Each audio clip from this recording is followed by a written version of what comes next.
da mucho gusto saludarte, Pedro Casas, director general de la Cámara Americana de Comercio. ¿Cómo estás, Pedro? Hola, David, muy bien. ¿Y tú? Gracias por la invitación. Bien, bien. ¿Cómo ven en la AmCham? ¿Cómo ven a México? ¿Cómo lo están viendo? Ustedes que tienen contacto donde se acaba el rollo, que es en la actividad comercial, en la actividad de negocios. Sí, mira, creo que desde la American Chamber of Commerce estamos viendo un panorama bastante prometedor para México. Creemos que hay un montón de cosas que han conspirado a favor de nuestro país, desde tensiones geopolíticas en otras partes del mundo, a raíz de la pandemia y la disrupción de las cadenas globales de valor, y muchas de las cosas que ha dado el fenómeno que hoy en día medio mundo habla de manera constante, que es el nearshoring, ¿no? Estamos viendo números de inversión interesantes, números récord también a la baja en desempleo, entre muchas otras cosas, lo cual no quiere decir que estemos del todo bien y que seamos Suecia o Dinamarca. Hay varios retos que tenemos que afrontar, pero en términos generales la balanza hoy en día se ve de manera positiva. ¿Qué es lo más positivo que ven? O sea, ¿qué es lo mejor que ven?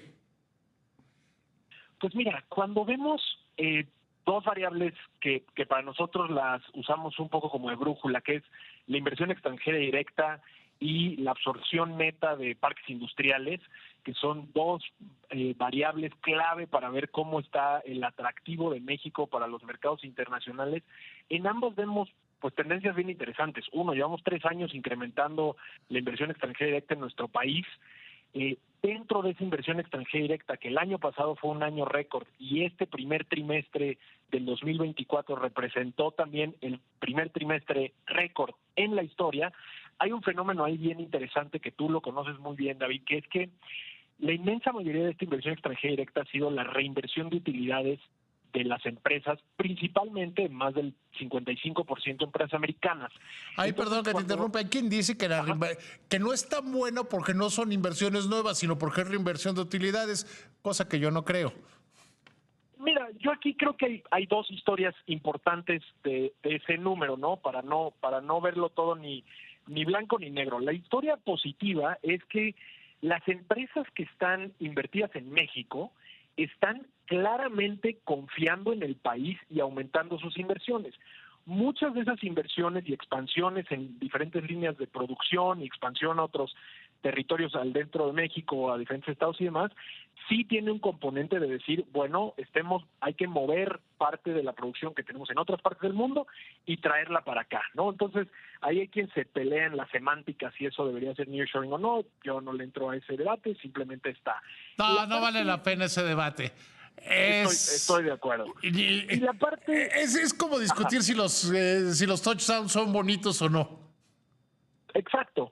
Lo que sí vale la pena discutir, creo yo, David, es esos números récord también del otro lado de la moneda a la baja en nuevas inversiones. En este primer trimestre del que te estoy hablando, donde hay números récord de inversión, 96% es reinversión de utilidades, número récord, y 3% son nuevas inversiones. Entonces, que es un número récord a la baja. Ahí creo que la discusión está en poder descifrar esta dicotomía entre las empresas instaladas en México que están seguras de querer invertir, ¿por qué o dónde estamos fallando en contar esa historia afuera? ¿No? ¿Dónde está fallando esa narrativa de vender a México en el buen sentido de la palabra, promocionarlo en nuevos mercados, ¿no? ¿Y qué estamos fallando? Pues mira, no es ningún secreto que haber eliminado nuestra agencia de promoción, pues sin duda nos pega en la promoción de la inversión extranjera. Y probablemente, no sé, la verdad es que estaremos tal vez fallando en nosotros mismos, los mexicanos, ser buenos embajadores de nuestro propio país y seguir promoviendo aquellas cosas positivas que estamos viendo aquí, ¿no? Hay grandes retos, no los podemos negar y podemos platicar de ellos, pero en general cuando vemos los grandes números de nuestro país, pues no estamos tan mal. A ver, ¿cuáles son los retos que ustedes ven en la American Chamber? Mira, nosotros hemos delimitado 5 conceptos que llamamos los grandes habilitadores de la inversión que pegan de manera transversal a múltiples industrias estratégicas, ¿no? Y se ha mencionado mucho de ellos: el tema de energía, el tema de seguridad, el tema de agua, capital humano e infraestructura. Hoy, justamente en la mañana, publicamos nuestro sondeo de seguridad que recopila, ¿no?, la percepción en esta materia de más de 200 de nuestras empresas que tienen presencia en todo el país. Y bueno, nos ha dado sorpresas interesantes, tanto para bien como para mal, como puede ser este tema que es muy delicado, tiene sus claroscuros y bueno, ha dado mucho de qué hablar ese tema en particular el día de hoy, ¿no? A ver, tú, ¿cómo lo verías? A ver, vamos a tratar de dilucidarlo un poco en los claroscuros que ven ustedes en American Chamber. Sí, mira, los mensajes positivos, te diría yo, y dándote un segundo de contexto, nosotros llevamos 16 años haciendo este sondeo de seguridad. Esta es la 10ª edición, lo cual nos permite ya ver tendencias por más de una década y media, y entonces nos permite hacer ciertos análisis interesantes, ¿no? Las partes positivas que da este sondeo, te diría que, por ejemplo, ante la pregunta que le decimos a las empresas, ¿consideras que estás en un ambiente más seguro que el año anterior? A nuestra sorpresa, incrementó ese número de 17% a 39%, es decir, 40% de las empresas hoy se sienten más seguras que el año pasado. Y al mismo tiempo, cuando les preguntas, bueno, ¿crees que el siguiente año va a ser mejor que el actual?, pasamos de que esa respuesta fuera positiva en un 30% a un 43%. Aunque esa pregunta siempre tiene, según yo, siempre tiene un truco. Y te voy a decir cuál es. Si te está yendo mal, pues esperas que el año que entra te vaya mejor. Y no solo eso, David, yo creo que sí hay un factor importante en el cambio de gobierno. Sí. Yo creo que hay un factor de esperanza, de expectativa positiva, de que este cambio pueda generar algo mejor, ¿no? Pero, por ejemplo, también cuando vemos, digamos, el porcentaje, y aquí es donde las cosas empiezan a ser, depende de si lo analizas el vaso medio lleno o medio vacío, pero, por ejemplo, 58% de las empresas encuestadas invierten entre el 2 y el 10% de su presupuesto en temas de seguridad.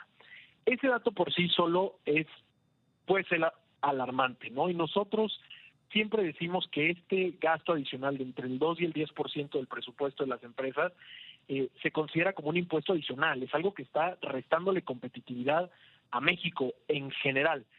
Sin embargo, cuando vemos esta cifra de nuestro sondeo anterior, ese porcentaje disminuyó en 4 puntos porcentuales, es decir, hace unos años las empresas eran más del 62% las que estaban invirtiendo esa fracción de su presupuesto, ¿no? Entonces sí hubo una disminución de ese impuesto adicional o del porcentaje de empresas que están invirtiendo eso adicional, y te digo, lo podemos considerar esa parte como algo positivo. Sin embargo, pues esos porcentajes nos restan competitividad como país. Sí, o sea, hay una mejoría, pero sin estar bien. Correcto. O sea, y eso no es suficiente. ¿Qué más hay en este estudio? Pues mira, hay un montón de cosas, en verdad, que te recomiendo a ti, David, y a tu audiencia. No, lo estuve viendo hoy a mediodía. Hay cosas bien interesantes. Por ejemplo, cuando nos vamos a un tema regional, ya por estados, ¿no? Tenemos calificados cuáles son los estados con mayores desafíos y cuáles son los que tienen menos desafíos. En la historia de los de mayores desafíos, el caso de la Ciudad de México se vuelve interesante. Por ejemplo, la Ciudad de México dejó de estar en el top 5 de estados o entidades de mayor preocupación. Eso se podría extrapolar a algo bueno, entendiendo quién estuvo al mando de la Ciudad de México en los últimos años, y que con eso lo ligo también a esa respuesta inicial que te decía de algo de esperanza hacia futuro. Y también hay otros estados que en el otro lado, es decir, los más seguros, pues vemos saltos también muy importantes. Por ejemplo, Baja California pasó a estar en el número 6, ahora en el número 1 de los estados más seguros, por ejemplo. Tabasco entra al top 10, Oaxaca también. Entonces, bueno, esas son algunas noticias que se vuelven interesantes. Y Otro dato también que te comparto, tratándolo de conectar un poco con lo que comentabas antes del corte comercial, se le pregunta a las empresas y se enumera un montón de autoridades, son las que más confianza te inspiran. Y vemos que en el top 3 de las autoridades que más confianza inspiran están la Marina, el Ejército y los jueces. Que ahí mencionabas un poco de la reforma al Poder Judicial. Llama la atención que los jueces estén ahí, ¿no? En esa sección en donde están con más confianza. Algunas de las autoridades en las que hay que trabajar para inspirar más confianza y que están hasta abajo de nuestro ranking, pues es la Policía Municipal, los ministerios públicos o las policías estatales. Que esto al final de cuentas creo que da un poco de luz para que se pueda trabajar en una estrategia de seguridad para el siguiente sexenio y ver de qué manera podemos colaborar también nosotros como el sector privado, ¿no? Creo que este es uno de esos temas en donde todos, absolutamente todos los mexicanos y mexicanas tenemos que estar aquí sí no hay ideologías, ¿no? Tenemos que trabajar juntos para resolver este tema. Te agradezco muchísimo, Pedro. Te mando un abrazo, que te vaya muy bien. Igualmente, estamos en contacto.